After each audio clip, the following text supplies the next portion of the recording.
Yeah, man. We're a little off schedule this round. A little bit. I know y'all used to us on those Wednesday nights at 8 o'clock. But you know, it took a little time. Hey, man, put it on your guy next. Put it on your guy next. I had a little migraine, wasn't feeling up to it. We had a special guest to come on tonight, so we kind of pushed it back a little bit. Y'all know what it is. Got two special guests. No, we do have two special guests. I was about to get to that. Because we got Baby Professor O in the building. Baby O is in the building. My guy Brandon, what's good? That was in the Aiden voice. I hear you, yeah, in Aiden voice. My guy Donald Weaver's in the building. Beard gang, that's what's up. As always, and actually, I've been forgetting to do this the past couple of weeks, and I got to get this. We're getting sponsors now, guys.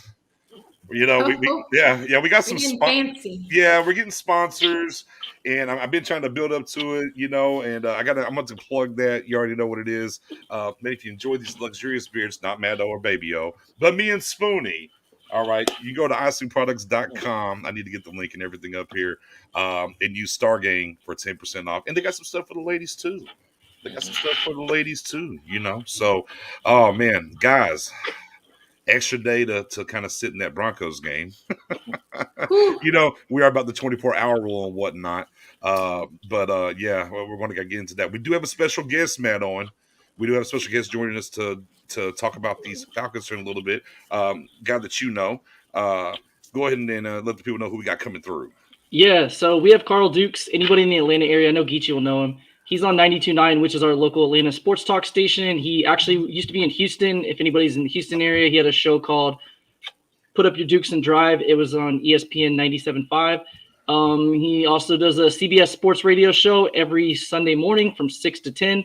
So if you're in any of those markets or just in the national market, you can check him out every Sunday. But he's a cool dude, host of a show here in Atlanta, 2 to 7 every day.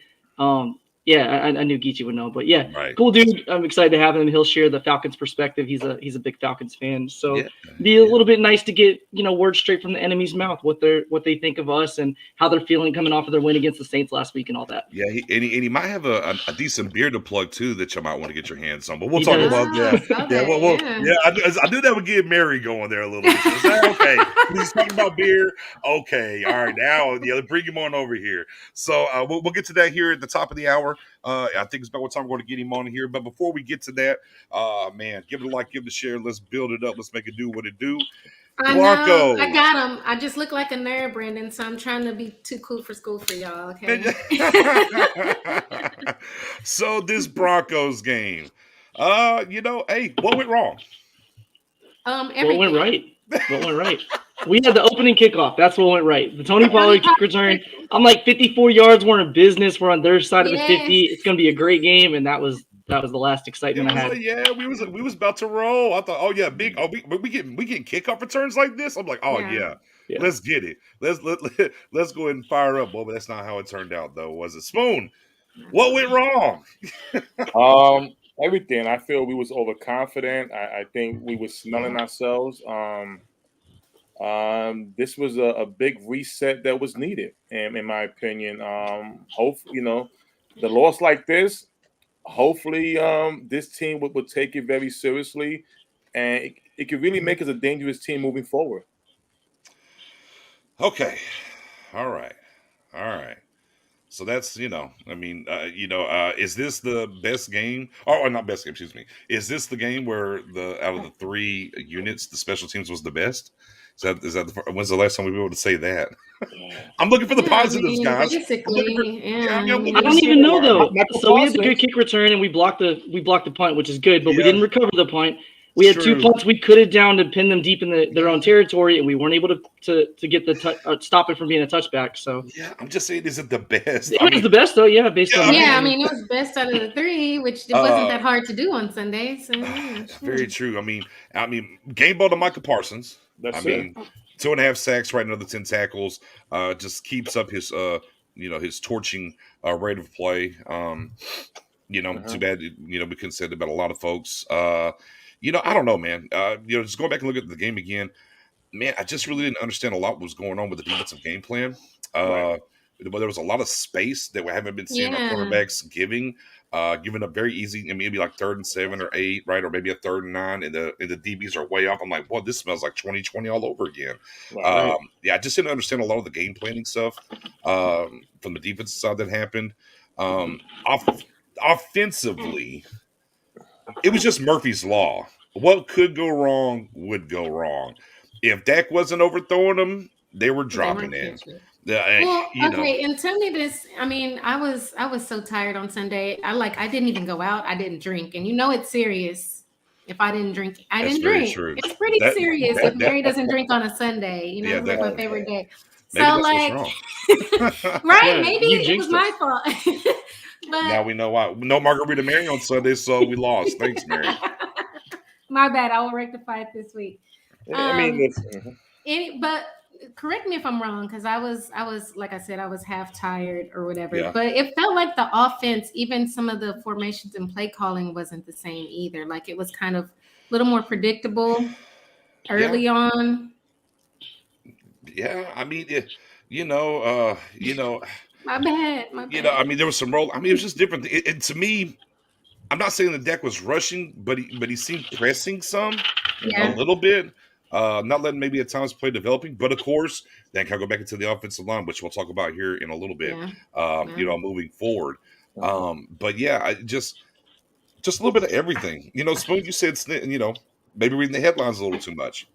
Maybe Well, the maybe taking it players, for I mean, granted, but Amari Cooper mentioned it, like a few players mentioned it, like we were probably a little bit ahead of ourselves. We kind of took it for granted. And I mean, that's something they said this week. So maybe that had something to do with it too.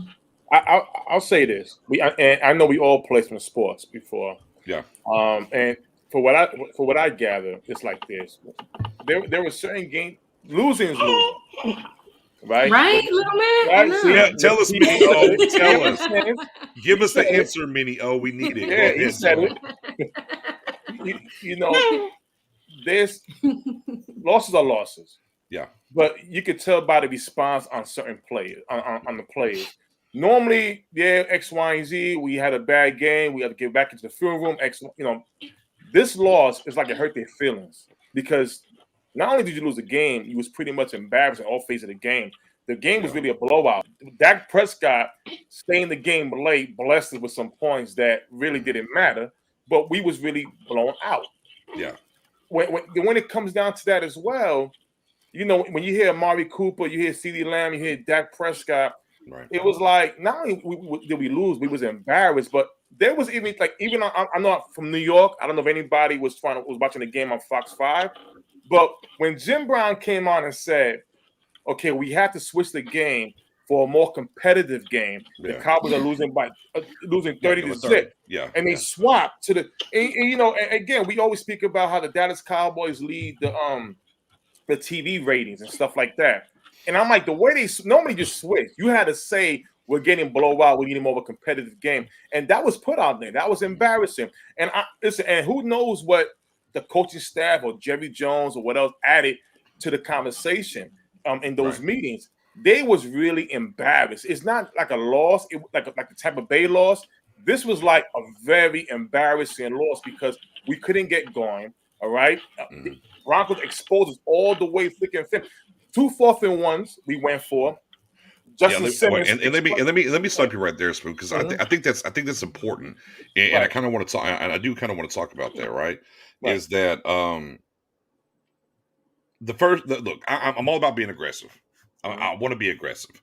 I was completely 10 toes down. Yes, on the first 4th-and-1, go for it. Yes, I was there. Yes, let's do it. They tried to go quick. Wasn't a good play call. They were trying to catch the Broncos with. They didn't. Well, they did. They were trying to go quick and catch the Broncos not ready. But the Broncos were set though. At that point, look, Dak, hold Dak accountable. Dak's got to check, maybe take a timeout. Even this ain't what we need. No, let's not do that. That's on Dak, in my opinion. Right. So as much as I ride for Dak and I like Dak and everything, that's on Dak. Okay. He didn't put his offense in the best position to pick up that 4th-and-1. The second 4th down for me, I was like, hey, look, guys, we had a big return. We barely moved the ball 9 yards. Boom. Right. Then if it wasn't for the chunk play to Amari, we're not really down there anyways. Right. Dak kind of moved around, hit Amari. We're down there. I'm like, look, the defense did their job, 3 and out. We got the ball back.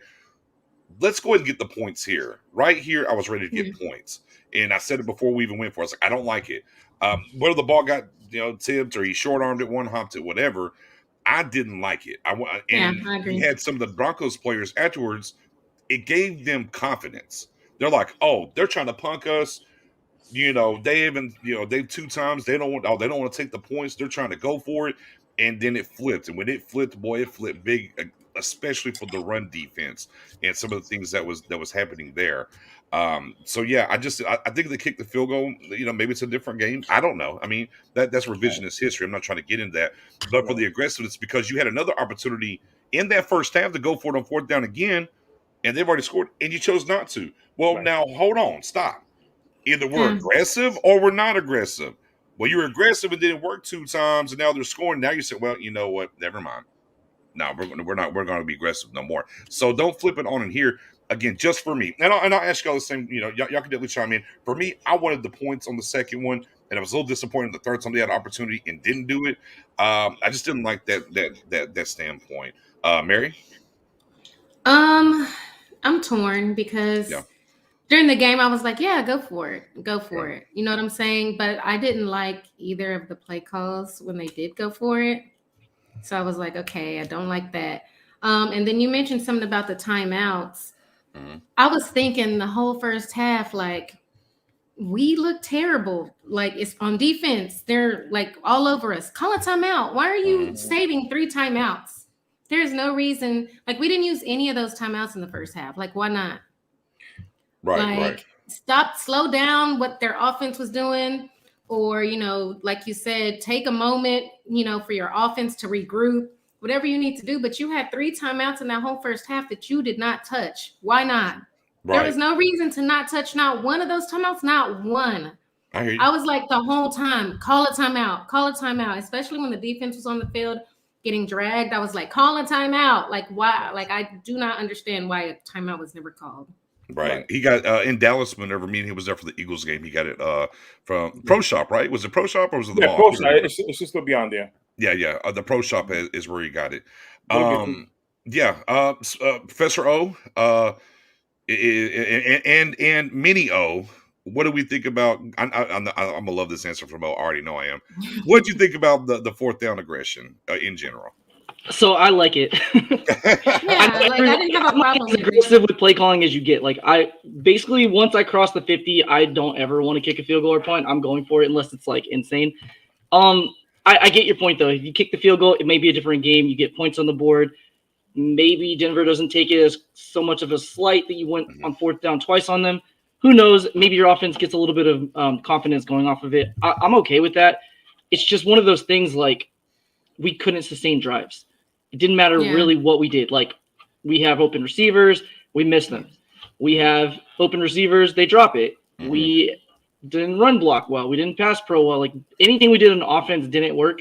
And then defense, for the most part, did okay in the first half, and then just kind of the wheels fell off. I think the turning point of the game, if it wasn't already over, was 16-0. You get a 3-and-out to start half. The second half, everything's going well. You block a punt. We give them back the ball. And then 2 plays later, they get a 30-yard run where 2 Dallas defenders have him wrapped up 1 yard past the line of scrimmage. He runs them downfield and gets a 30-yard gain. And I think at that point, the Cowboys are like, it's just not our day. If you didn't already give up on the block field goal or the block punt, I think everybody at that point was like, it's not happening. Like, we're not. Things that should bounce our way are not. And even like average luck situations were going against us. So it was just one of those games. So again, I'm okay with the aggression because once you show your offense confidence, like, hey, we're that team that we believe in you, we're going to do it. And then suddenly you don't do it.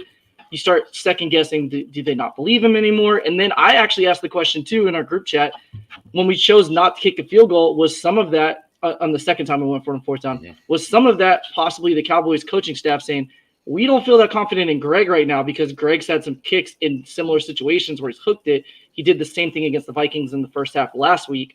So maybe a little bit of that played into it. I don't know. I'm just trying to fill in blanks there. If I'm the coaching staff, to what Matt said, I trust Dak and Zeke or Dak and Pollard or Mari over Greg Zuerlein. But I don't. It's the 4th and 6 though. Wasn't it 4th and 6 the second time we went for it? I thought it was 4th and 2. 4th and 2. It's 4th and 2. Yeah. Anytime it's 3 or less, I'm going for it. I don't care where we're at in the field. Yeah, it was 4th and 2. Yeah, so I was fine with it. I just didn't. I didn't like it. Neither time I thought, oh, this play isn't going to work. This isn't going to work. And then as far as the block punt goes, Whoa, hold on. Wait a minute. Wait till you get to the block punt, Mary. You're getting your spoon on there a little bit. Hold on. Soonie, the fourth down aggression. Your thoughts? I was cool with it. I really, it's like I'm on both sides. I was cool with it. I understand about taking the points because it was just the way the flow was during the game. It was like, you know what, get the points and sit down. But Matt made a great point that I didn't even think about as far as the kicker with the kicking issues that we saw Zerline had the last couple of weeks. But again, I'm with Mary, where I wanted a timeout where they're lined up on the sideline and the coaches are getting at them like, wake up. Are you all right? Did you eat well? Yeah, but they need to use that at some point. And again, you could tell like they wasn't in it at all. Yeah. So maybe taking the points would have been the safest bet, but at the same time, it's like they was not in this game at all. Yeah. Okay. And of course, now alluding to the block punt there, Mary, Greg Sizemore, the crazy blocked punt play was about to give a jolt of momentum, but when it went the other way, it's a killer letdown. I haven't seen a punt block play go like that in over 40 years of watching pro football. But you did see it on a field goal, though, Greg. You saw Leon Led do it against the Dolphins in the infamous snow game, where we blocked the field goal. He ran down there, he slid to get it, right? They recovered it. They kicked the field goal and win. It's a terrible rule. Now, see, the field goal rule doesn't bother me as much. The punt rule bothers me because if you block the punt, I don't care who touches it afterwards. You've already touched it once. At that point, it should be yours. Whoever grabs it's whoever's in. But if it touches a guy after the block, you grab it, you can, you get an automatic first. To me, I still think it should be, if you block it, no matter if you get the ball back in your possession, as the punt team, you have to at least get the first down. If you don't get the first down, then it goes the other way. And here's what I do agree, though, on this when it comes to the blocked punt. To me, that was the last bullet in the chamber. That was it. Like, they came out in the second half. They were on fire. They got the quick stop. They blocked the punt, and you said, "Oh, here we go." Now the second half Cowboys, especially that third quarter, here they come. And whenever that play went the other way, it was like all the air was gone. To me, I think we were in the game until that point. I think that was the last bullet in the chamber. They let it fly, and whenever it went left, and you kind of saw like Michael Parsons on that drive at times, like he was in bewilderment at times. Some of the other defensive players are like, I can't believe this is happening. Yeah, it was like, it was just like when you sit back, wow. Yeah. This is really happening. It was just so much for them to overcome at that point. Like there was no momentum ever. So I knew, like, I just had a feeling. I was like, they're going to block this. They're going to block this punt, right? But when he did it and I saw it go up in the air like that, and then the Broncos player caught it, I didn't even know the rule. I had no idea about the rule, but I was like, he caught, like, the announcers didn't know the rule. You're okay. The announcers of the game. I had never really seen that happen where the other team caught it after it was blocked like that. And so I was like, I don't know. I was just thinking like, that don't seem right. I bet that's not our ball. Like, I just got a feeling that's not our ball. And they started holding up and talking, and I was like, and for everybody asking, where's Nashon Wright been? Yeah. Well, there he is. See, I'm not mad at him in this situation, though. When you watch it from that behind the back replay, the ball bounces right to him. And a young player thinking, like, I'm going to make a play. I'm going to catch the ball, get us in great field position, or maybe even run it back for a touchdown. So I don't blame him for that. It just took we block it, and then it took the worst possible bounce. Kind of like a short hop in baseball where shortstop or third baseman's in perfect position. It just takes a weird hop. Yep. And after the game, Wright said, I saw the ball in the air and I wanted to make a play on it. I've never been in that situation in my football career. And I think a lot of the players haven't. I mean, a lot of fans in general have watched football for years, decades, and are like, I've never seen it happen like that before. Yeah, I was like, when I saw it happen, I was like, oh, that can't be good. I just knew. I was like, oh, that Denver player. Oh, nope, that can't be good. And like before they even said anything, I was going back to Denver, like, we're screwed. And I knew after that, I was like, you know what? You know what, Mary? You didn't have the margaritas. But I didn't have on. You know what? I wasn't wearing any Cowboys gear either. I didn't have any. See, I was. Damn. You know what? All right. Guess what, guys? Don't worry about it. This is all on Mary. Needs to send an apology letter. But I'm gonna tell you one thing, BJ. Jump in there, Spoon. I'm gonna tell you this right here. You for what you were saying about the rule.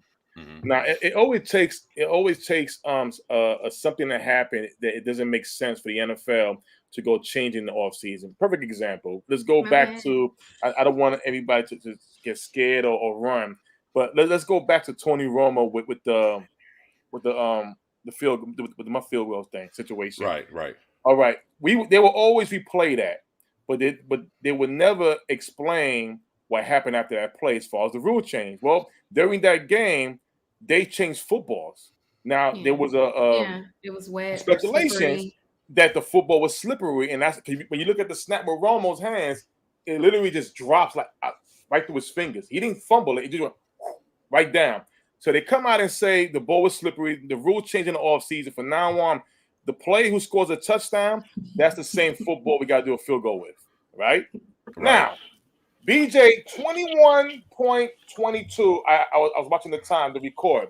Just came out and said to everybody that the rule should be that if it's a block punt because you already touched the football, right, it should automatically, no matter what, go to the opposing team who blocked his hands. Yeah. Hot take. Watch the NFL make that rule change this offseason, because that right there got everybody talking. That took the win out of the Dallas Cowboys. Like, you know what? What are we doing? Yep. And again, as Jock said, I completely agree. I said it earlier. If they get the first down afterwards, I'm completely there with that. I get it. I understand it.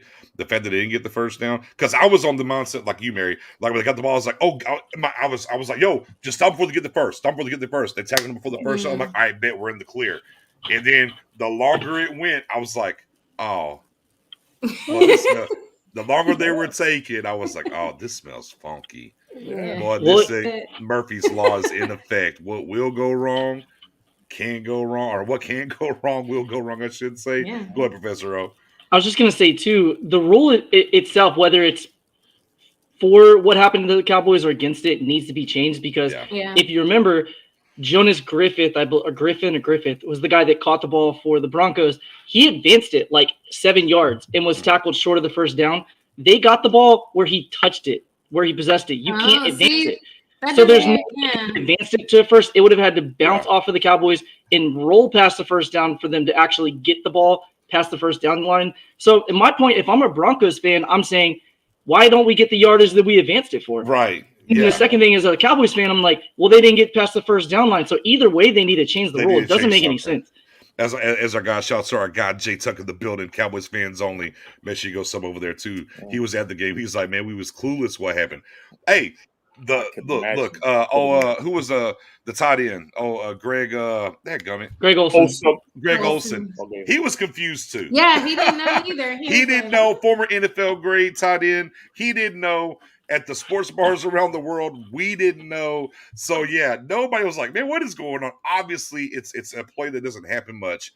However, how long will it be before Bones articulates and figures this thing out and says, hey, we're about to do an onside punt, y'all. We're about to make it happen. Might as well. So that's the rule. Just might as well. But I mean, watch that will be changed. But look, and again, that was the last one in the clip, though. That one right there deterred me though from like wanting to still block punts. Like, I'm still about this aggressive life, so let's get it. I am too. But yes, I want to be aggressive. And it's funny, right? Because Jessica was the polar opposite of aggressive. It was like, we need to tone down the aggressiveness. I don't want to tone it down, but I want to be smart though too. I mean, there's a way to, Thanos, right? The balance. Oh, let me hit my use a timeout if you need to, like you said. Yeah, especially in the first half. Like, burn a timeout. You're not the right play, whatever. I mean, use a timeout. Get right if you have to, especially in the first half. But my it is dog what it is. was scared of me. I was like yelling, "Timeout! Timeout!" And again, you could just tell. Not to beat the dead horse here, but that was the last bullet in the clip, and then from that point, it was like, nasty. But we'll pivot onto that because we had some offensive line concerns. So, so they said our swing tackle is the one and only Terrence Steele. He swung to left because Tyron Smith's out, and now we're putting in, Collins back at right tackle. Okay, didn't go so well, guys. And honestly, at either tackle position, it didn't go very well. Still gave up 11 pressures. He had given up, I think it was like 6 or 7 up to this point from the right tackle position. He gave up 11 pressures from the left tackle position. Here's my thing to a certain extent. Some of this is on Kellen Moore's head, right? You know where you're at with the tackle position. You need to call some different things. Now, I will say at certain points, Dak got out there a little bit quicker than usual. He didn't stand in there very long. Yeah. Combination of both, like from y'all's standpoint and from what y'all saw is a little bit. I mean, did the play calling help him? I don't think so. Was Dak a little too early on the trigger? I mean, just in general, I know we're trying to make sense of this. We've already talked about everything was bad. But moving forward, we do have to worry about this as the Atlanta Falcons are coming into the building. We played a game against Atlanta in the past, right, where a certain left tackle was out, and there's a certain guy who had a career day. Level of concern, I guess, about this offensive line going against these Falcons. Mary? I mean, Okay. Well, Spoonie. Did you see that happen? Spoonie. I don't even. Spoonie, your level of concern. I don't even know. Hey, somebody clip that. Clip that. We're not asking Mary no offensive line questions now. We're done there. Yeah. We are done there. Oh my God. Spoonie, offensive line concerns. Well, listen, Tennis still played the position last year. Right. Again, played in college as well. Yeah, he played in college as well. And it's not, choose my words wisely. It's not that simple to change position on the offensive line from one spot to the next. Yeah, it's different technique, different footing. It's a lot different. Right tackle is not as hard as left tackle. Terry Steele addressed that. He says, listen, it's not I can't do it, but it was definitely a change. It's more speed at that position that he has to go up against. And especially you're going up against the better guys a lot of times from that side. The left tackles, all right? So going from right to left. Now, some people got the notion that at the right side the whole time, that he had no help. Yes, he had help. Everybody understand on that team that he's not the starter. We're going to chip. We're going to do whatever it takes for him to get comfortable, right? It doesn't mean that the minute he goes to the left side, it's going to be all great. And then on top of that, Lyle Collins, BJ, Mary, and Professor O, last podcast, y'all just came out and said, well, BJ with the question first, when was the last time Lyle Collins played under Mike McCarthy? Yeah. This is the first game. Yeah. This is the first game. Besides week 1. Second game. So he has not played that position up only 2 games in 2 years. So he's going to be rusty. He didn't have his great game either. So again, it could be a mix of Kellen Moore, call certain plays that will help that out. Yes. Right. At the same time, the fans got to understand too, you have one guy who's a starter who hasn't played who only played 2 games in 2 years in that position. And you got Terrence Steele, who basically is just still learning as we're going. He's not that what people think he is all of a sudden. So, yes, it was an issue. My level of concern right now, if I go 1 to 10, I'm going 7. 7 level concern going to Atlanta. Okay, Mary, let's see if the offensive line spirits have left your domain. Your concern level here after seeing what happened with the offensive line this week moving forward, heading to this Atlanta game. I'll give it like a 5. Okay. The only reason why is because I think overall the whole team will be more prepared. Right. I think Lyle had to knock some rest off. I think still, Okay. All right. Go ahead. Now keep it moving. Yeah, keep it. Just go ahead and get all the bad spirits out, Mary. Get all the bad offensive line spirits out right now. The more reps on both sides will help both players.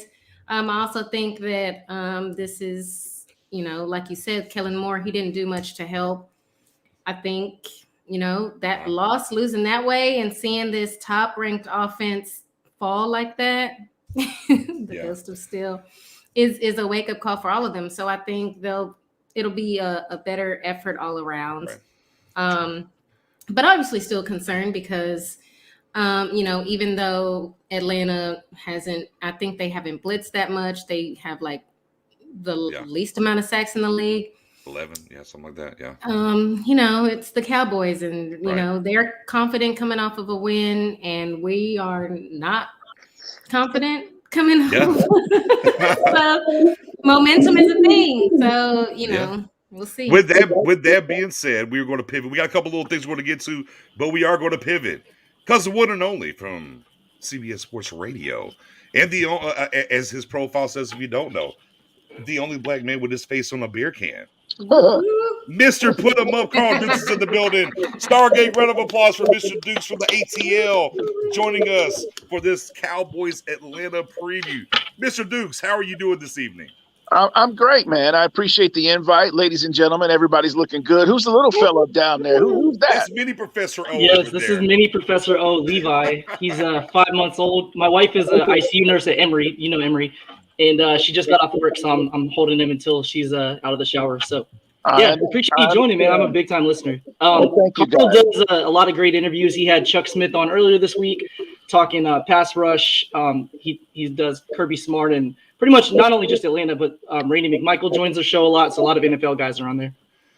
Well, real quick, I do want to pick Mr. Duke's mind if he doesn't mind. The Cowboys coming in off of this win puts you where you think their mindset will be as the Falcons are coming to town.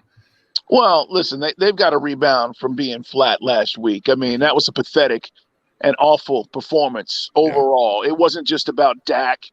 It was a complete disaster. Defensively, they fell apart. Offensively, they couldn't do anything. So they're going to regroup. With the long season, every now and then you have one of those kinds of games. The problem usually is the team that follows that game gets the blunt of a bad performance. And so you're walking into a situation where everybody's going to be motivated, and obviously Dak's going to want to play a lot better. They're going to want to run the ball. Zeke's going to want to get off. And let's be honest, guys, Dan Quinn, there's a little revenge factor there. So it's not personal with Matt Ryan. It's business. And, for Dan Quinn, he's going to want to game plan accordingly and make sure that the Falcons don't have a great day. He knows what they're capable of because he knows how hard it is to go into New Orleans and win. And they did that last week. So I don't think the Cowboys are taking this game lightly. Yeah, and that's the big thing for me coming into this. I did a Twitter space a couple nights ago with a couple guys talking about this matchup. And, man, and for the Falcons, what an impressive win. Because I do believe at this point of the season, I've watched them enough, the Saints defense is real. I really do. I think the Saints, a lot of people are kind of, I don't know. I know. I've watched enough. I think Allen and the boys, they're playing good ball down there in New Orleans. And for the Falcons to go in there, and I tell people all the time, because I think a lot of fans get caught up in this. Well, whatever happens the first 2 weeks, that's just who you are. That's no, not so fast. Don't look at the Falcons the first 2 weeks. Look how this Falcons team has kind of came along and built their way up and what's going on with an impressive win in New Orleans. I get it. It's Trevor Siemian. I understand that. And they did it, and the Falcons, the Saints really, 22 in the fourth quarter, really running back in or whatever, but they did enough. But I'm with you on this, and I kind of said this. I need Dan Quinn in the offensive meetings a little bit too. He still knows enough of those guys over there. Drop some little nuggets. What they don't like, rub them this way a little bit. Mm-hmm. But yeah, I think it was a great win for Atlanta last week, which is, that's why I wanted to see what your thought and where you thought the Cowboys were, because them coming off a great road win, staying on the road, us coming off of a paltry at best effort. It was much easier to talk about what went right than what went wrong. We'd be here all night. So yeah, it was terrible. So I wanted to see what your mindset was. What is the keys for your mind for the Atlanta Falcons to come to Dallas and get a win on Sunday? Well, listen, they haven't run the ball particularly well. I mean, they're almost last in every category in the NFL. Arthur Smith said this week on the show, they're going to continue to do that. They've got to try to keep teams off guard. Honest. But he also understands, as he says, it's not about just running the ball. It's also about keeping teams off guard by what else you're trying to do. Think about last week's game plan, how they spread the ball around, no Calvin Ridley on the floor, on the field, and yet they were still able to score points by the way they attacked the Saints. I do agree with you. I think the Saints defense is top-notch, and I actually think it's better overall than what we're going to see with the Cowboys. Yeah. The Cowboys defense is opportunistic. I mean, Trayvon Diggs is having a great season. He's gotten a bunch of picks. but it's also a function of, and I said this on the show as well, the Cowboys have been up in all the games they've won. So when you're leading in these games, it makes it a lot easier for your defense to adjust because you become one-dimensional. That's what the Falcons can't do on Sunday. You can't be down 14, 17 points and then rely on Matt Ryan to throw it 70 times in the game and expect to win. So if you can take advantage of your opportunities, score when you need to, keep it close, and then like last week, let's see what happens in the fourth quarter, especially on the road. I think the Falcons have a very good chance to win this game. The other thing is, keep doing what you're doing with Cordell Patterson. I don't care if the league knows that you're going to use him. Who cares? Right. Make Dallas defend him, and you put him in different spots. And I think Arthur Smith is going to do that as well. We'll see him all over the field.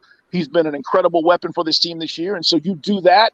You make them find him and defend him. And then when they think that that's where you're going, whoop, you go somewhere else. Right. So I think there's some things that you can do against this Cowboy defense, but you don't abandon the run completely, but you still have to call a game in which the Cowboys, you got to keep them off guard and unbalanced. Yeah, definitely got to keep them honest. And man, I mean, who would have thought the brain trust sounds like Cordell Patterson?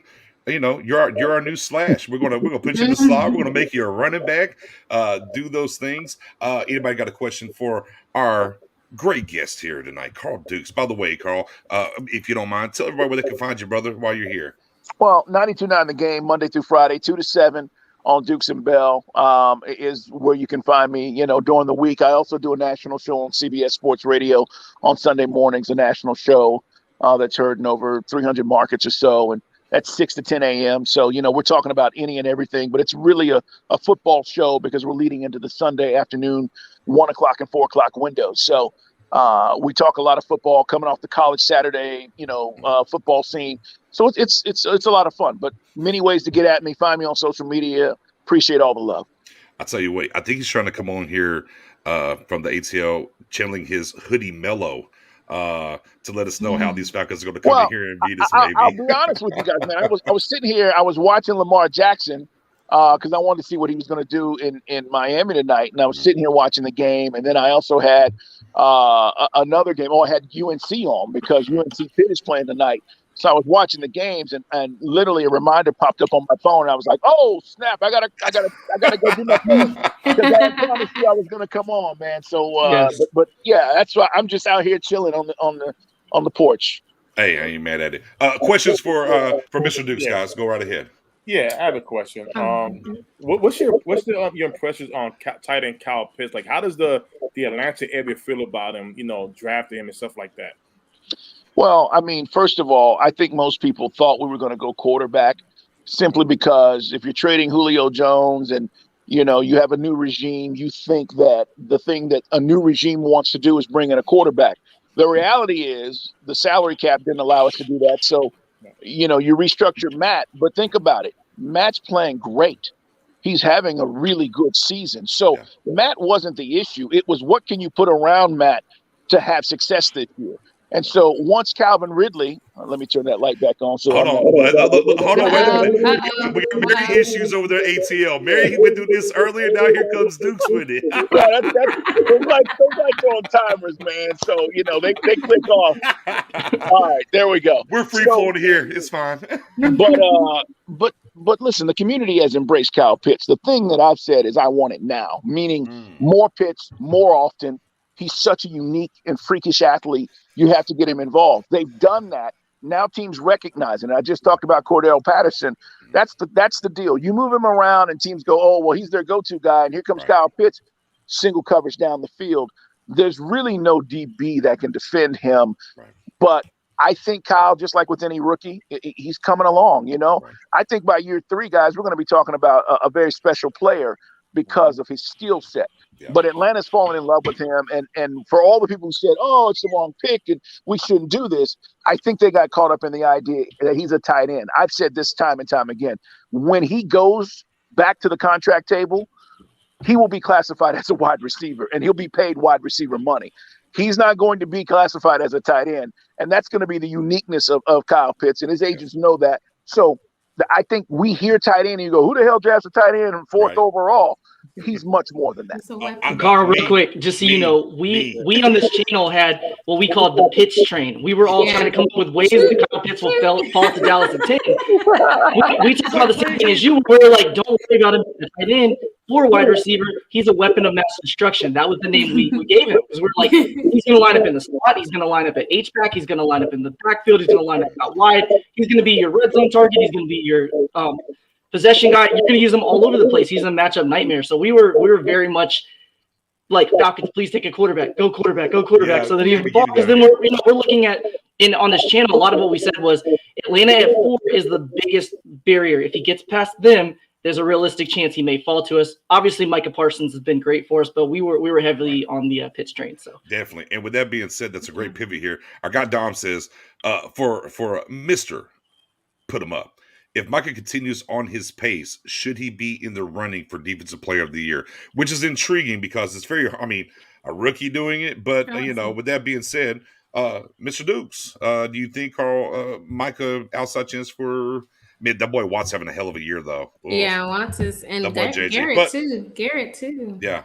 But any chance for Micah, for a rookie to get a chance to hold that mantle? Well, listen, it'd be a unique opportunity, but I also know this about Dan Quinn, and this is where I give DQ credit.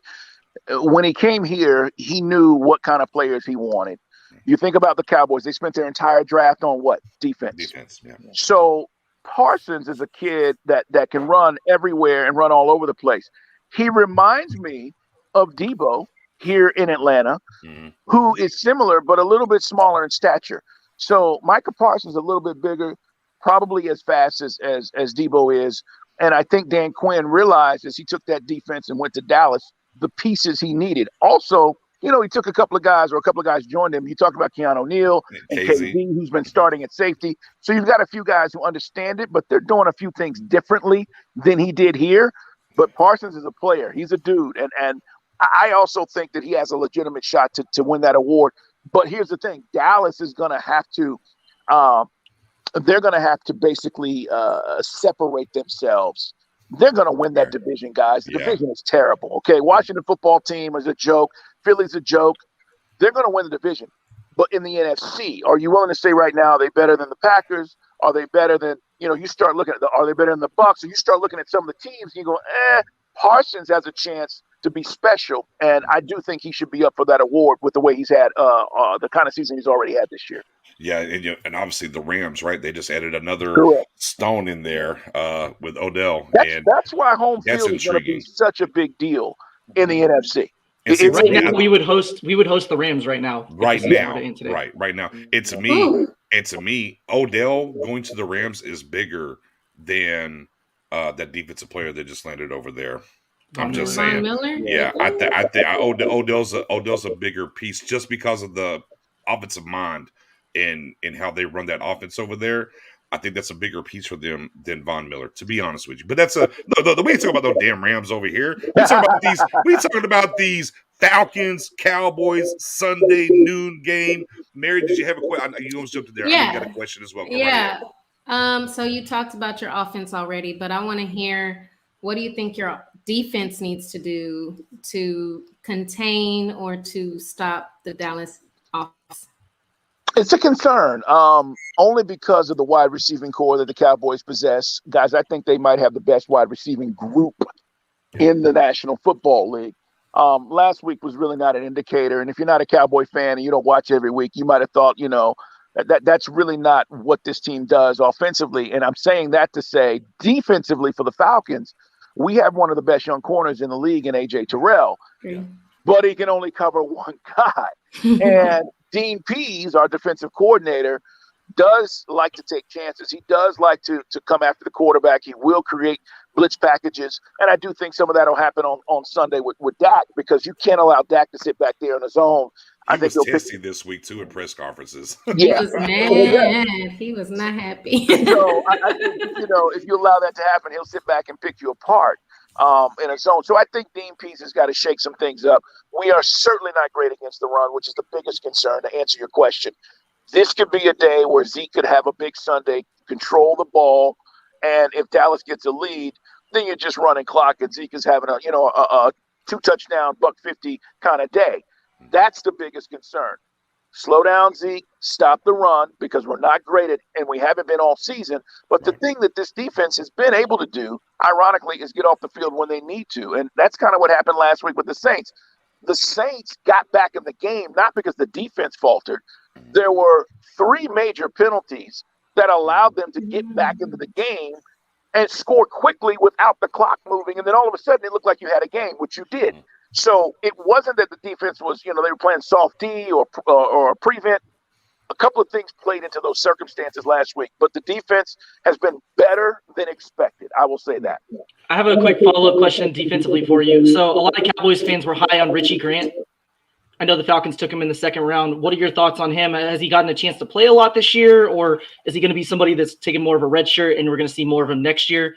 Can you share about that? I'm just asking because he was a fan favorite amongst Cowboys fans. Yeah, I mean, listen, I had Richie as one of the highest safeties in the draft last year, and I was kind of surprised that we had ended up drafting him. I love the kid. He's got a great attitude. He's going to be really good. Problem is, one of those penalties I just talked about in the Saints game was Richie Grant. Right. He basically hit a guy out of bounds, 15-yard penalty, set the Saints up. They moved the ball. Then we had another penalty with Foye, who hits the quarterback in the head, moved the ball 15 yards. You allowed him to get down the field. As far as Grant is concerned, those kinds of things have kept him off the field early in the season. Dean Pease, the DC, has said, listen, he doesn't quite know everything he needs to know, and until he does, he's not going to play. So he's playing a lot of special teams, and he hasn't really had the kind of impact that we thought he would at safety yet in his rookie season. For me, as I was looking at this, the lineups and everything and what can happen, obviously, the tackle situation for us is going to be wonky, right? Because Steele's going to play left tackle again for us. He gave up 11 pressures last week. Defensively, now Gregory's out, so no Gregory, no Law.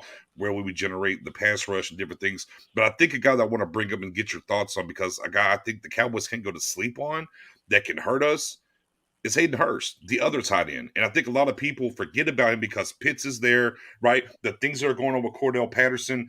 Hurst is very capable. He's a very capable tight end in this league. I know he kind of got brought in to replace Hooper, right? But he had a big game against us last year, in the watermelon kick game and all that stuff, even without a Pitts there. And I think sometimes, people say, well, Ridley's out. Well, there's Gage over here. Okay, Cordell, right, Pitts. Man, if you go to sleep on Hurst, I think there's an opportunity for the Falcons to really hurt this team. Am I in the ballpark there, or what do you think on that one? Yeah, I mean that was part of the game plan last week. Hayden Hurst is a down the field tight end. When I say that, does he have the speed of Pitts? No. But he is a guy that can run down the seam, and most linebackers can't run with him. Ironically, I think the Cowboys linebackers can because of the speed factor. But he is certainly a weapon, and that's what I was talking about in moving Cordell Patterson around, and then finding Hurst in the middle of the field, putting Pitts out wide, and making your best corner, whoever that is on that particular side. If it's Diggs, great. If it's the other side, and making them defend that, and that's going to open up some things in the middle, and that's what I think the Falcons are going to try to take advantage of. Hurst is a really good example, especially with Calvin Ridley out. Guys, right. I would tell you, if we had Calvin Ridley in the mix, I would really like the Falcons' chances a lot more going into Sunday than even I do right now. If you're asking me from a spread standpoint, because I like to bet, I do think the Falcons cover the 9 points or whatever it is. If you're asking me from a game standpoint, I just think the Cowboys are going to rebound off of what happened last week and probably win the game. But if Calvin Ridley was in the mix, it adds a whole nother element to what this offense can do. And that's why I think a lot of people were surprised they went into New Orleans last week and won. But you're absolutely right about Hurst. And some numbers real quick on that with tight ends. Real quick, let me follow up on Calvin Ridley, and I got you. Is it a situation with Ridley, just from this standpoint, do you think there's a point where Ridley, look, I hope he gets all the, whatever he needs for his mentals, by all means. The human aspect is often lost in this game. And let's be clear here. It's bigger than football, right? Mm-hmm. It's bigger than football. I worry about the human more than I do the player.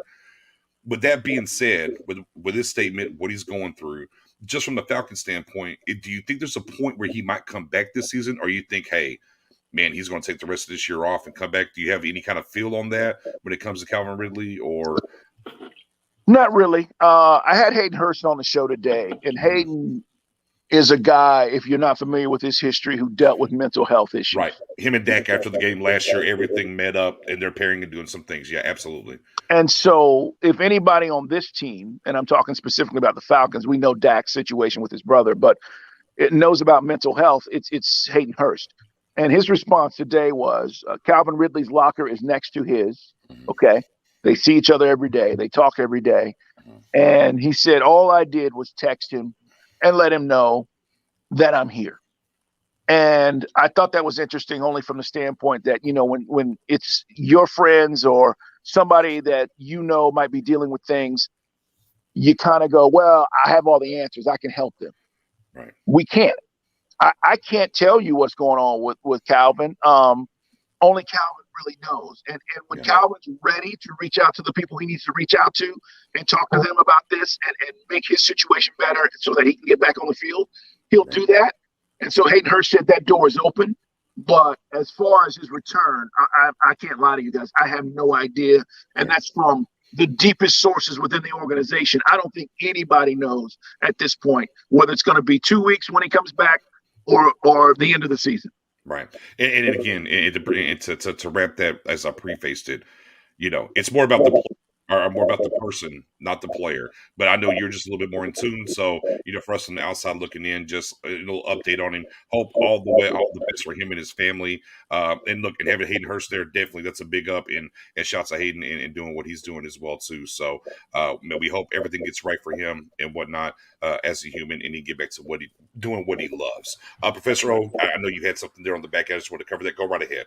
And by the way, Dukes, as soon as you need to roll, let me know. I'm gonna give you that space. Let you do what you got to do. Man, I appreciate it. I appreciate you guys inviting me to this. It's awesome, and you guys keep doing your thing, man. Appreciate that. Thank you. I just wanted to throw out some numbers since you mentioned what Hayden Hurst can do in Kyle Pitts' usage. So Pitts over the last 3 games has had a 22% target rate or more 3 consecutive weeks, which is why you're seeing his productivity increase. He's on pace for an 1,140-yard rookie season. I mean, it's pretty phenomenal. But talking about what the Cowboys have done against tight ends this year, we haven't fared so well. It may surprise Cowboys fans because it doesn't feel like that's the case, but it's the reality. So we're actually 29th against tight ends in terms of completion percentage. We're allowing 77.8% completion when tight ends are targeted. And then we are 27th in yards per target. We're allowing 8.6 yards per reception. So tight ends have been one of the Achilles heels of the Cowboys that we've struggled against. We just haven't really played a lot of top flight tight ends. And this is really one of the first games of the season where we're playing a tight end like Pitts or Hurst that can actually take advantage of that. So just want to throw those numbers, just kind of piggybacking what Carl said. I can't hear you. My bad. Almost like the running backs, right? We knew running backs were kind of hurting us or whatever. And back to what Dukes was saying, like, we've been getting up, so you can just keep attacking us. And it hasn't really, showed up the way it did until the Broncos kicked our ass and ran the ball for the tune of almost 200 yards. Yeah. And then you talk about a Hayden Hurst and a Pitts, and you say, there's some problems. I mean, Gronk actually, he had a pretty good game against the running backs too. So running backs are getting us too. Sorry, Mary, my bad. Go ahead. Oh no, I was just saying, if I remember correctly, that Gronk had a pretty good game against us, didn't he? So let me ask you guys this about the tight ends, because it's interesting. Yeah. So is that a function of that zone coverage that Dan Quinn loves to play, or do you think that is just a matchup thing? Because I will tell you, the brilliance so far of Arthur Smith, even in the games that this team has lost, has been able to pick out certain guys and go after them. They did it last week. He talked about the last play against the New Orleans Saints, or not the last play, but the 64-yard play to Cordero Patterson. The Falcons actually ran that play in the third quarter. They didn't hit it. Right. They came back to it when they were down and needed to get in the field goal position and immediately made that play, but only because of the matchups. And he talked about who was out there. He does a really good job of that. And that's why I'm saying, if you feel like it's zone, or is that a matchup issue with the linebackers not being able to pick up these tight ends, I'm telling you right now, that will be exposed on Sunday. The biggest thing the Cowboys have done this year, which was a surprise because Matt Owen went to work. Man, I put all these different steals together so as we hired Dan Quinn. Here's the defense. Here's what we do, blah, blah, blah. And now we're like the second or third highest man-to-man defense in the league right now. It's like, wait a minute. This ain't cover 3. what's going on. We're big nickel. We're manning up. Different things of that we didn't expect. And, and as the season's unfolded, right, we've heard, well, Dan Quinn came here without a playbook, met with his coaches, and they built it all the way. Now, you know how that goes. You know, as it goes, well, you get a little tongue-in-cheek, if you will. But the man-to-man numbers, Professor O, right? The man-to-man numbers for us, very high, right? Yeah, we're as of right now, heading into week 10, we have the third highest man percentage rate in the NFL. What's hurt the Cowboys is we're playing a lot of single deep safety with KZ. And when you do that, when you don't have a cover two, you allow a lot of man fronts up front. So if a tight end or receiver catches the ball in space, suddenly what would have been a 7 or 8 yard gain, traditionally is now a 15 or 16 yard gain. So that's what we're seeing a lot of teams take advantage of, are crossing routes, seam routes, things like that, and exposing the linebackers one-on-one, which is one of our biggest concerns is how are we going to cover Patterson? Because if you have a cornerback on him, you have the speed matchup, but you have a disadvantage in the size. And if you have a linebacker on him, you have the opposite where it's a speed issue. So we're trying to come up with, do you play Micah Parsons on him, or do you want to take advantage of Parsons as a pass rusher? Do you play Jaron Kearse, who's 6'4" and has a better size matchup, but is probably not as fast? There's not really an easy answer. So that's one of the things I'm a little bit worried about heading into this game too. Here's a funny story for you guys. When we signed Cordell Patterson here in Atlanta, at first everybody thought he was just going to be a special teams guy, right? Special teams returner. Mm-hmm. And he came on the show, and I remember asking him jokingly, like, because people, when he was at Tennessee, this dude ran 4.3. I mean, he's a fast guy. And so I asked him, after some time in the league, are you still fast? And he was offended by it. Like, are you serious? Of course I'm still fast. Ask anybody, blah, blah, blah. So he goes in, and now as the season has played out, you see he still is very fast. So it's a great point that you're bringing up.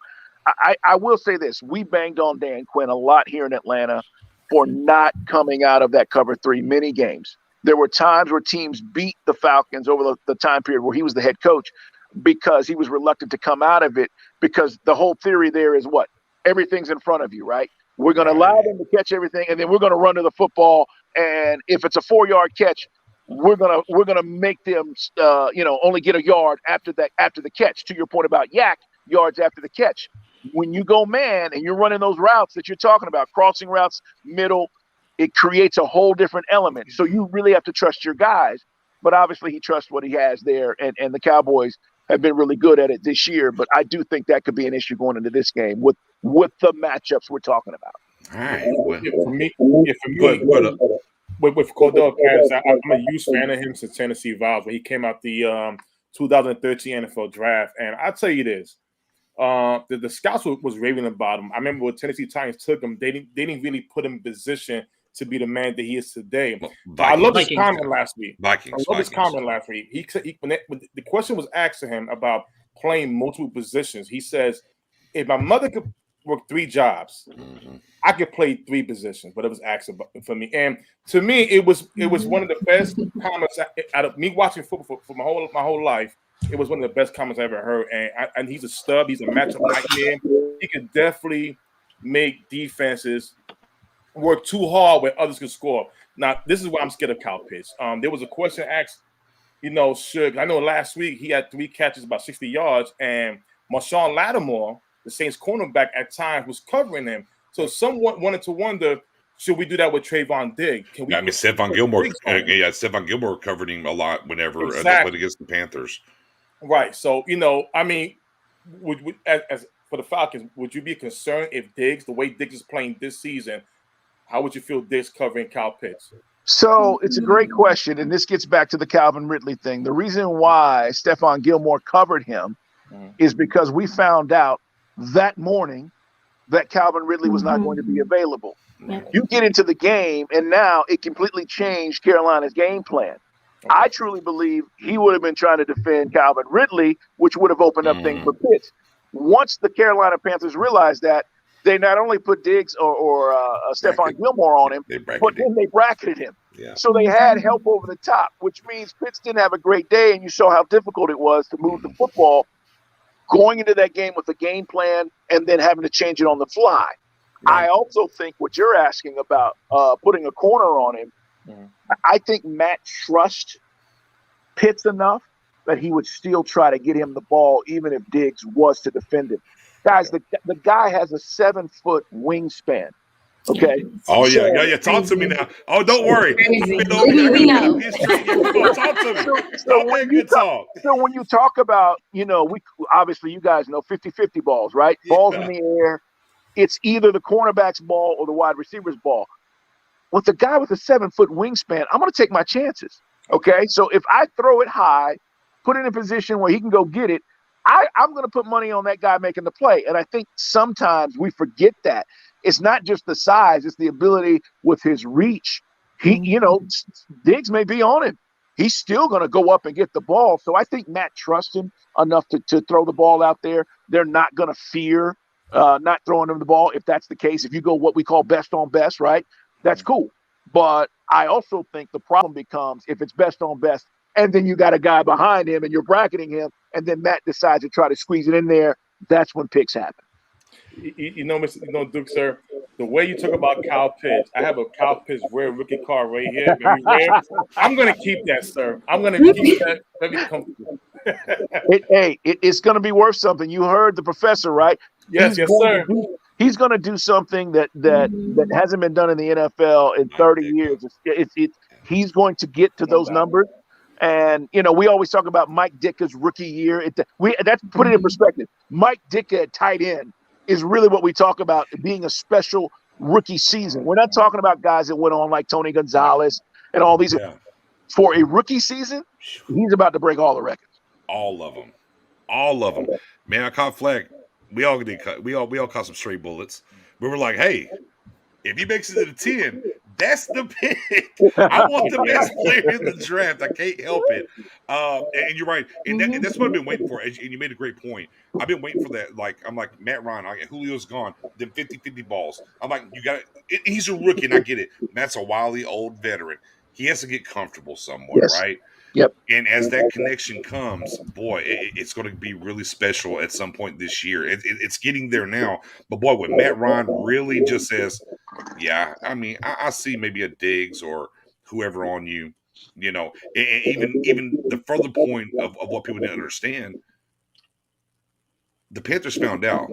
They put Gilmore on him. Now we know Gilmore's not what he once was, per se. But as you're about to say, I was like, I watched the tape. They bracketed him. I watch all the Pitts tape. I'm still a Pitts guy. I'm like, they bracketed him. That's crazy to think about a rookie tight end with a Gilmore in 21, and they're bracketing. Oh, it's a problem for Dallas. There's not really a one-on-one situation, as Spoon talked about with Diggs. Man, and then once again, if we do allow two guys on him, that's when the Hayden Hurst comes in. That's when the Cordell one-on-one comes in. So the run game, because I know a lot of people are going to focus on the Broncos and what they did against the run. For me, and I look at it, it's like, man, how we decide to attack this team in the pass game is going to matter, especially with Gregory out now. How do we apply pressure on this team? So let me ask you about this offensive line from the Falcons. What do you feel? Where do you think they're weak at? Where do you think the Cowboys can attack this offensive line of Atlanta? Now, we know that, Matt Ryan's not the fleetest of foot. He might be a little smidge faster than Tom Brady. Outside of that, we might be done. But where this offensive line, how we can cause problems for Matt Ryan? It's an offensive line that's growing and has certainly gotten better. Mm-hmm. But Jalen Mayfield was drafted out of Michigan. Right. Was thrown into the fire because of injuries. There's a guy named Josh Andrews who hurt his hand coming out of camp. And so immediately he got a chance to play, but he was basically out of position. You guys, it's hard to play in the NFL when you are a tackle and I'm asking you to play guard and you come into the league. Guys are going to take advantage of that. So, Non-Cowboys Nation, Lel Collins is a left guard right now, so don't tell us that. But go right ahead. I'm going to ask you that. No, hold on. Put that in the back. I'm going to ask you that question in a second. Go ahead. So he's learning on the job, but he's been a lot better. But the O-line as a whole is protecting Matt. Last week against a fierce Saints pass rush, which I think is better than the Cowboys pass rush. Agreed. Front four right now, absolutely. Yeah. Protected him. I mean, you had an 18-point lead. So they're doing the job. Is it one of the better offensive lines in the league? No. But I also think they're very young. And you think about the Falcons spending the last 3 drafts on offensive line, including last year. You've got the foundation, along with the long time now left tackle Jake Matthews, to build around. And I think that's how they're looking at this. They went and got a center. They went and got 2 guards. They went and got a right tackle. Mayfield, you've got some swing guys. But if you're asking me, is it a dominant offensive line? No. Is it what the Cowboys offensive line was 3 years ago? No, it's not, because the Cowboys invested and spent more money than anybody, as you guys know, on offensive line. Zach and all those guys, that I would not say that this line is that, but it could become that in the next few years because of the investment in it. Yeah, that interior is very young, but it's really coming together. Matt Hennessy is definitely doing his job, and like you said, it's very impressive how the Saints was coming at them, and they held up Matt very good. Not like the first game against the Philadelphia Eagles, where so it's very impressive. And again, you got to build. You got to the same way how the Cowboys they drafted Frederick, Tyron Smith, and these guys. That's how you build an offensive line. You can't just go out of free agency and just spend. You got to build, and in that department, they're doing a very great job with that. With the interior. So would you say the interior or the edges are worse for that offensive line? I would tell you the interior, just because guys are still learning to work together. I know we're 8-9 weeks into the season, but the offensive line is the biggest and hardest unit to mesh. It always is. And sounds like Osa.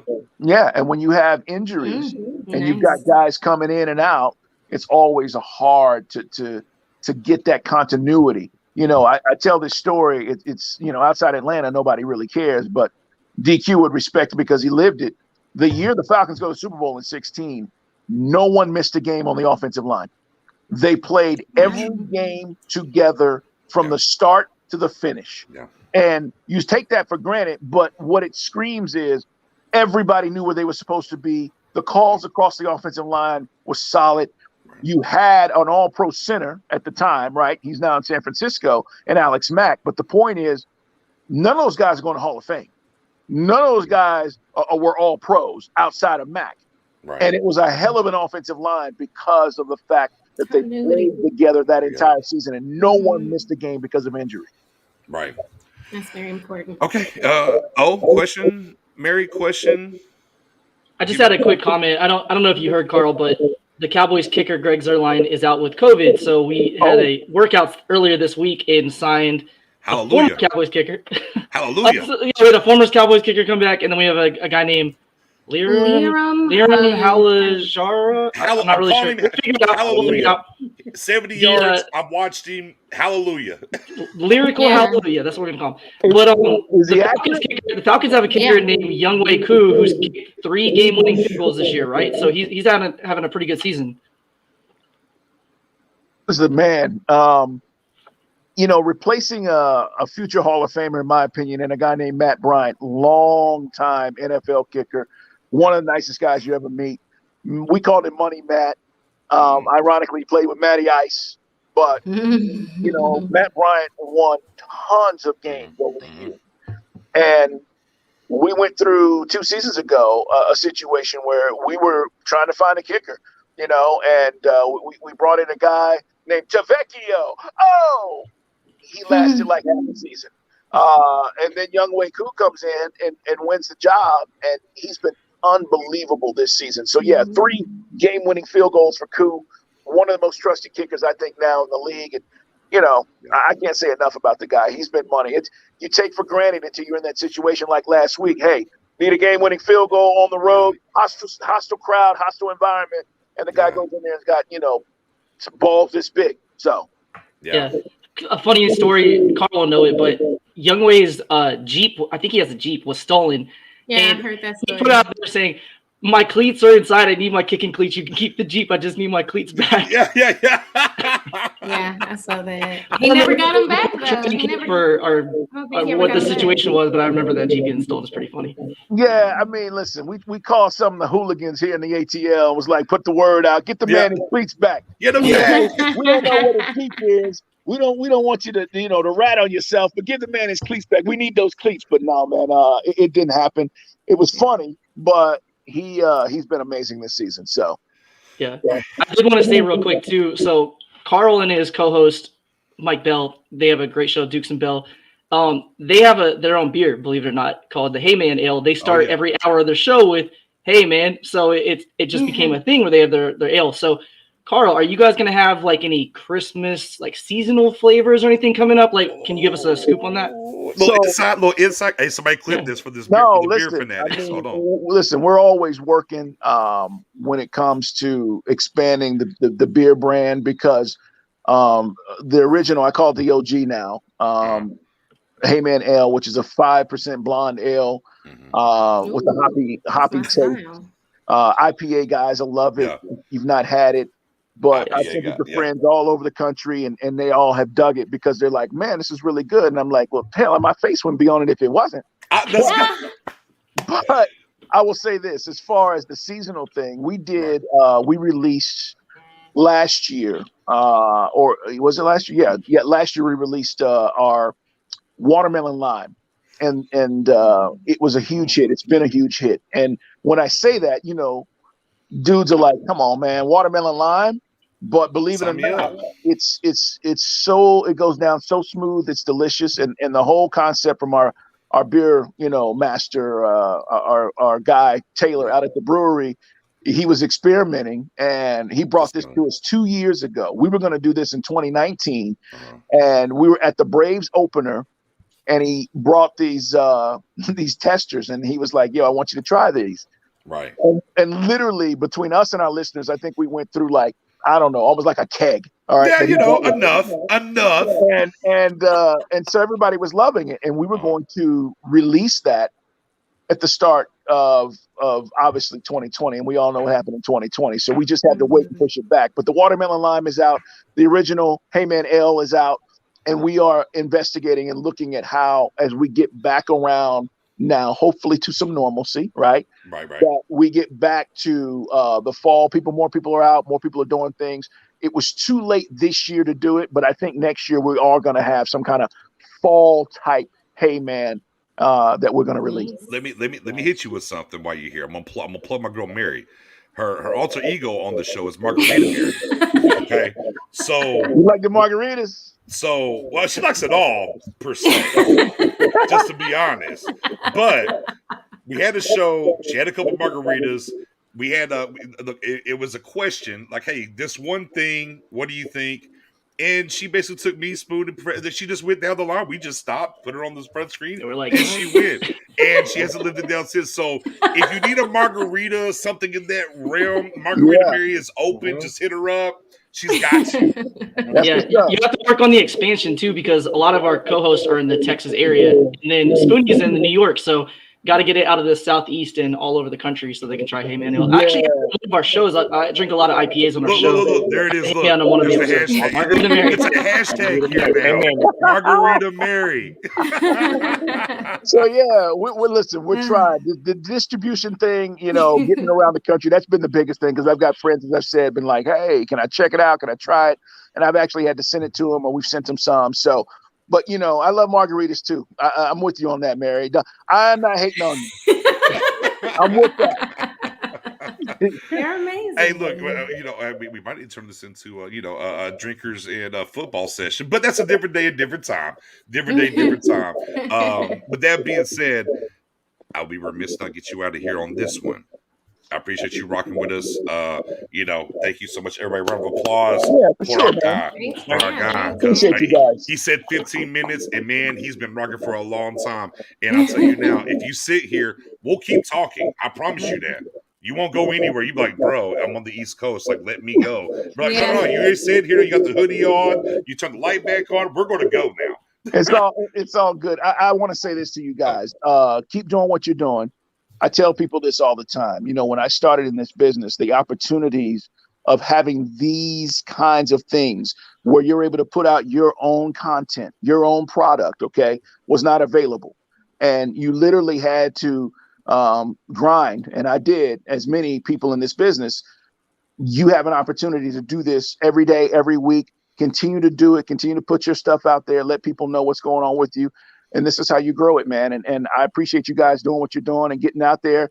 It's nothing but love. I love seeing people push the envelope for what they're trying to achieve. And I see you guys working. The traditional way of doing things, almost with anything nowadays, there is no traditional way. So when people ask me, yo, how do you do this? How'd you get here? How'd you do that? You guys are on the right path. Keep doing what you're doing and keep pushing the envelope. And more doors are going to open up. So I appreciate you guys having me on. Man, definitely. If I had one of those little fancy buttons with the hand clap, I'd hit it right now. But I'm gonna do this.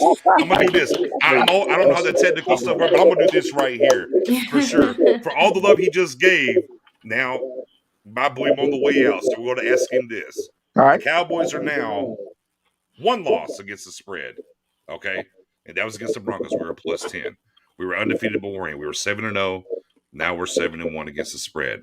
We are a -9 versus the Falcons. Personally, I don't like it. I'll be honest with you. I don't like the -9. But for you, this game, what do you think, Mr. Dukes? What is the score? Who's winning this game? You can do it either way.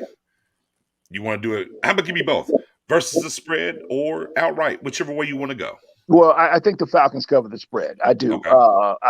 I've said that. I think they're in this game, but I also think, the Cowboys are determined to show after last week's lackluster performance that it was just that. And so I do think they find a way to probably pull it out at the end of the day. But the spread part of it, I think the Falcons cover the spread. I think it's probably a 6-point game, to be quite honest with you, if not a 3-point game. But I certainly don't think it's a double-digit touchdown blowout kind of deal where, the Cowboys just roll the Falcons.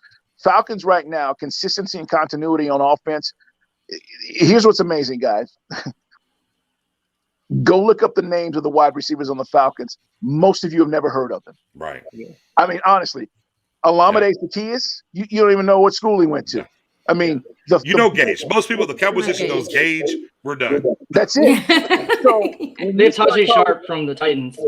Correct, Tajay Sharp. When you start talking about the ball, the guys that Matt Ryan's throwing to right now, that's really what's crazy. Is these are not, again, elite all pros who are expected to have 100 catches and over 1,000 yards, but yet they're finding ways to move the ball and win.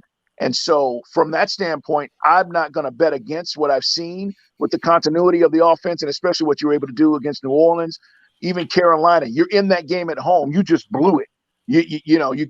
That was a game you probably should have won against a very tough defense. So I think this is going to be a similar kind of game. I don't expect a blowout. So I expect the Falcons to cover the spread. So you're saying Cowboys win? Close one. I do. Okay. All right. Fair enough. Yeah. We appreciate you as always, brother. You are now officially. Thank you very much. Now, I'll say this. If the Falcons do find a way to win this game, I think they're going to playoffs. Well, let me give you this one. Hold on. Let me give you this one. I think the Falcons do win this game. If they find a way to win this game, I think they're going to playoffs. And that, to me, and every Falcon fan, is crazy because of the personnel, the payroll situation, and really the lack of star power on this team. Outside of Matt Ryan, there's Grady Jarrett. There's a couple of guys, but you're telling me we're relying on a rookie in Kyle Pitts, a guy that's been to multiple teams in Cordell Patterson. You start looking at this roster and you go, okay, that's a playoff team, but it's a testament to the coaching of what's been going on here. I mean, if you can get a win in New Orleans and then at Dallas as well, back-to-back, that's a springboard for the team for sure. So hopefully we don't allow that to happen. But, yeah, if you can, I can definitely see that sparking and running. I look at Randy Gregory out. I look at these tackles, what happened last week. I think this is the stretch of the schedule where the Cowboys kind of stumble a little bit for catching fire again. Okay. I think the Cowboys lose this game, actually. And I'm going to the game. I'm just saying from this standpoint, not my fan standpoint. I just think Grady Jarrett's going to be a problem. Yeah. I think, and as I alluded to earlier, of Hayden Hurst. And look, I'm telling you now, this is Vegas doing their thing with the -9 after the 10. I don't like any of it. I don't like the smell of it. I think Cordell Patterson presents a lot of problems for us. As we lost because of the running game last week, I think this week, without the lack of pass rush And I think Osa can have a good game here. And that's why I talked to you about the offensive line. Because Osa, if you actually dial up pressures from the defensive tackle, I know he's top 10. He might be top 5. He's amongst rookies. He's like right. with Micah and yeah, he's up there. and But from Baltimore. Yeah. But outside of him, it's well, again, it's going to be tough. To me, it just smells. That's my guy. Shout out to my guy James, man. Hey, I love you, brother. Man, I don't like the smell of this game. Look, I don't think it'll be a bad game. I'm with you. I don't think this is where the Cowboys lay an egg kind of game. I just think at a certain point we've been man up a ton. Who's going to rush the quarterback from the edge now? Because they're not going to put Parsons back over there anymore. I think that experiment is over. Done. Yeah. So it's Golston the rookie, They need him at LB. right? Yeah. Golston the rookie, and then Bradley and Oz getting called up from the practice squad. We're just kind of in those. We just released him, brought him back. I just don't see it that way. And yes, Diggs or whatever can guard somebody. Man, that 2 tied in. Look, again, it's like last week. We've been waiting for the run game to burn us. It happened last week. As Professor O said earlier, we've been waiting for the tight end game to burn us. I think the tight end game is this week with Pitts and Hurst. It's not the end of the world for the Cowboys. It's just part of that schedule where, okay, some things happen. We got to readjust, refocus, and happen. It won't be a lay and egg game, but I do think the Falcons are going to win it. All right, I'm going to say this, and then I'm going to roll. Yes. Last week, the Cowboys, as you well know, were uninspired. Yes. If they watch the film and they look at the Falcons and go, well, they're all right, they're going to get beat. The Falcons are better than all right. And last week they watched Denver and went, they just traded Von Miller and They played uninspired football. The entire team. Right. If they do that Sunday and if they watch film this week and went, the Falcons, they won a couple of games. They're all right. They're going to get beat again. They better come in inspired and play inspired football. I think that's the biggest thing. The matchups and the talent and all of that is there. I think last week was a complete letdown. We'll see what happens on Sunday, but I got to run, man. I appreciate you guys. You're officially an affiliate of the gang now. You're officially affiliate of the gang.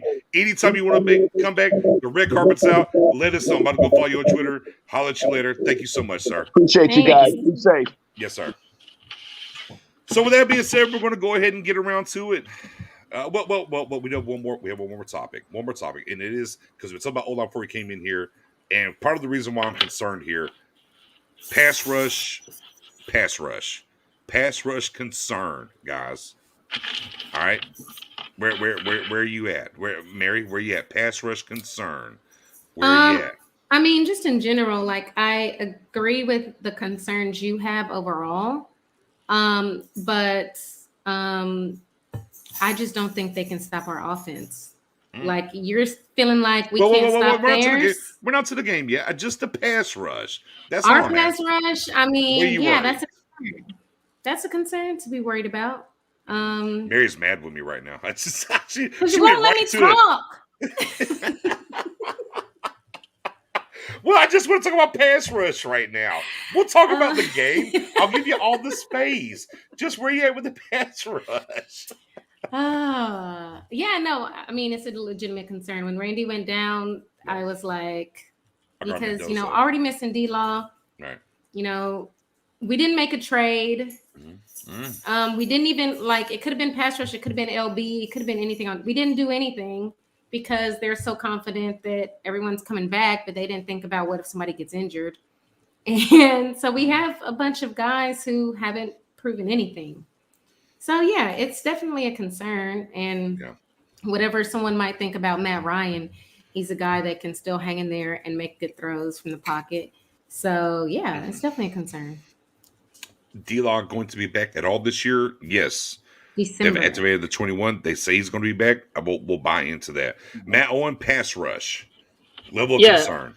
I have a lot of concern with it. I don't really – this is a game we need – I don't know if it's Dorrance Armstrong's game. We need one of those guys to step up and have a big game. Yeah. And when you're going against a savvy veteran quarterback like Matt Ryan and he knows they have some pass rushing issues, he's not going to allow us the pass rush to get home. He's going to do the best he can to get the ball out quickly, distribute the ball, especially when you're going against man coverage. It's pretty easy against man for a veteran quarterback to read and get rid of the ball. So he's not going to hold it. So the guys that are there are going to have to quickly beat their man.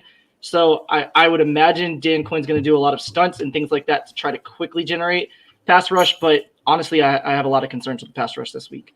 I almost wonder if you take Osa and you line up at 5 technique, lined up, head up on the tight end or the tackle more often and try to get him on the edge just to see what he can do to try to generate that. So maybe you have Watkins and Hamilton or something in the middle and you kick him outside. So overall, to answer your question, yes, I have a lot of concerns there.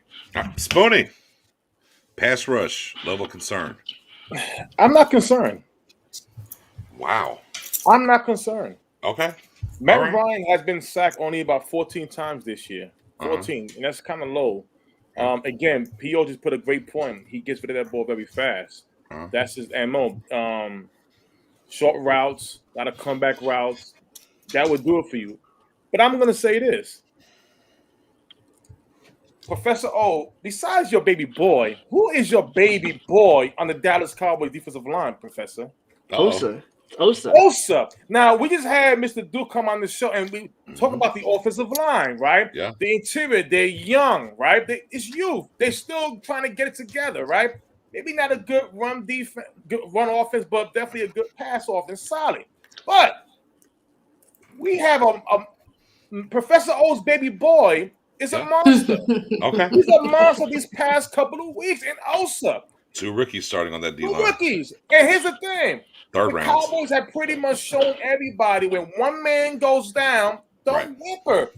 Another man's going to come and rise to the occasion. And it's not easy. It's not easy. It's not easy. It's not easy. But I'm going to tell you this. We will be good enough. We won't be Gregory enough. We'll be good enough to put some pressure on him in some keys of the game. I think Terrell Basham, again, remember, he was signed for a 2-year deal for a reason. And again, I think he's really gonna come on and have his shoulders like Armstrong. And I think Chauncey Golston, he has shown some flashes, but I think with that interior, with that pressure, is gonna make the guys on the outside do their part. And again, I'd rather Michael Parsons stay where he's at. But I really think we're gonna be okay. We won't be Vanny Gregory okay, but we're gonna be okay. Yeah, I mean, I'm liable. I am high level concerned here. The next man up is great, and it's a great mantra, and we have done great with that mantra, and we have done well. You lose a lot, but you got Gregory still. You can kind of do some things. We kind of play with Parsons over here, this, that, and the third. We kind of do things. I mean, next man up only works so long. Yeah. At a certain point, hey, it's a problem. Gallimore, Hill, Gregory, Law. It's a problem, ladies and gentlemen. It's just a problem. And look, and Gregory's gonna be out for a grip. We haven't really talked about it. I mean, to me, I don't think we're going to see Parsons go back to tackle anymore. Or defensive end, anymore. Am I wrong here? Do y'all think there's maybe a chance he goes back to defensive end this week? Anybody? I don't think they can afford to let him go back. Mary, boy, Mary. You know what, Mary? You're fine. You got a glow. Just let it ride. It's all good. We'll see when it comes back on.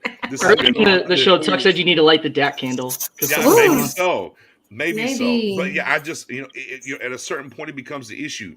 I don't know, man. I like what Golson's doing, right? I like different things that's going on.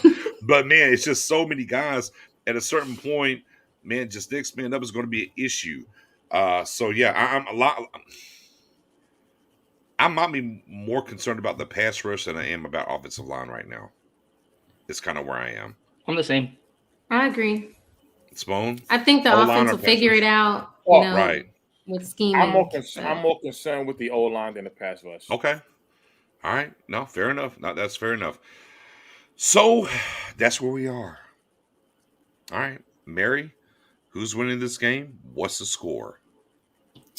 I still think Dallas is going to win this game.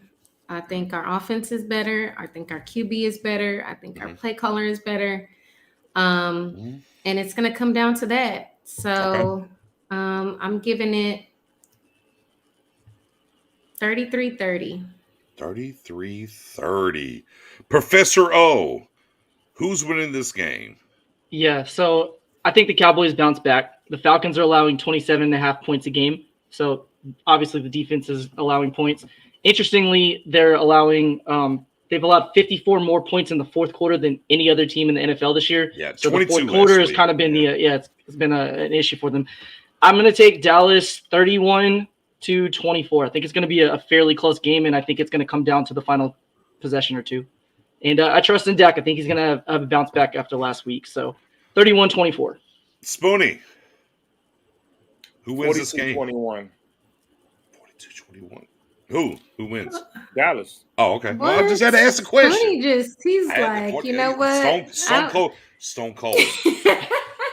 42-21. Stone Cold. All right, so guys, our guest is gone now. I lied. Okay? I lied. Don't hold it against me. I lied. Look, we're trying to get guests out here. I'm shooking and jiving. Hey, I think Falcons going to win, okay? I think the Falcons going to win. Hope he doesn't come back and watch this. He's going to be like, oh, Nick, you're like, no, I'm BSing. Honestly, guys, I hate to be the bearer of bad news. I'm going to be at the game. I am going to cheer for the Cowboys and win this game till my dying breath. Mary, come out. Look, maybe the difference is Mary actually shows up in gear, gets some drink in her. Maybe we'll win. So Mary should show up, okay? I'll be there. I'm going to cheer. But, man, I'm of the mindset that, hey, look, rough stretch. Teams go through rough stretches sometimes, right? They just do. And the flip on, light off thing from last week, that's cool, right? It didn't happen. Although we can go down the line. We've talked about it, everything. Man, still left tackle. Supreme concern. I'm sorry, I am. Gregory out. Supreme concern. I am. Call it post-traumatic Garrett syndrome. You know, I'm a subscriber to it. You know, I've invented it. It is what it is. Again, the two tight end sets worry me. They worry me tremendously. I don't think this team will lay an egg like they did last week, but I don't think this is a cakewalk like people think. I don't like Vegas at -9. I'm just being honest with you. Yeah, I think it'll be close. I don't like Vegas at -9. Mendoza has Mendoza. He has Mendoza a great has idea. Whoa. He has a great idea. He has. Yes, Boom. that's it. That's what we need to do. Just Mary wearing whatever the heck she wants with a margarita on the sideline. That's all we need. With the deck candle lit the entire time is all we need. It's not about running the ball well this week though. To be honest with you, there, Uva. I just I just think the way they're going to attack us worries me, because if you don't look, Matt Ryan will give you some candy. That's factual, but you have to get pressure on Matt Ryan. And I don't know at this point, with everybody that's missing, can the Cowboys do it? Trust me, I'm 10 toes down for it. I want 41-21 like my guy Spoon said. I want it. Spoon said 41-21. I want it. I want the wins all the way around. But, man, I just think maybe this is the Vegas -9, different things. I don't know, guys. It worries. This game worries me. It worries me a lot. I think here's where I'm at. I'm at damn it, I can't do it. Cowboys 27-24. I can't do it. The Cowboys win 27-24. I like it. This is my heart, not my head. I'm putting my head over here. I don't care about my head no more. Cowboys 27-24. I can't do it. They don't cover the spread. But the Cowboys win it 27-24. And ironically, or maybe unironically, the last 5 games I've been to AT&T Stadium, the Cowboys have not lost. This Sunday will not be the one. Okay, damn it. My brain says otherwise. Speaking from my heart, Cowboys 27-24. Oh, I don't like it though. -9 is terrible. Bet the Falcons. Take the 9 of the Falcons though. Take the 9 of the Falcons though. No. Take the 9 of the Falcons. They'll cover the spread. They're going to cover the spread. Keep that spread. Just get the win. I'm sorry. Buy that drink. It's so hard, but man, I'm telling you, Cowboys Nation. This is not a layup drill. It's not a layup drill. But with that being said, we need some. Spoonie, Mary, get it right in the dark. Get it right in the dark. 1 second, Mary. I'm gonna need your assistance for this a minute. You have to Okay. this or no? Huh? Yeah, I do. It's not lit right now. It's not lit. You want me to light it? Just hold it. Oh, does she need to light it? Oh, just hold it. Oh, Okay. you got an extra drink. Okay, all right, ladies and gentlemen, y'all know what it is. Y'all know what it is. All right. He took the glasses off. He got a drink of water. Are you ready, Spoonie? Yes, ma'am. Let's go. Let's go. Spoonie's minute, ladies and gentlemen.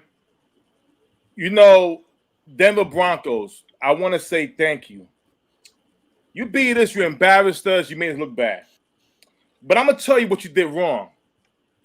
You about to wake up a sleeping giant. The sleeping giant that was sleeping on Sunday, they up.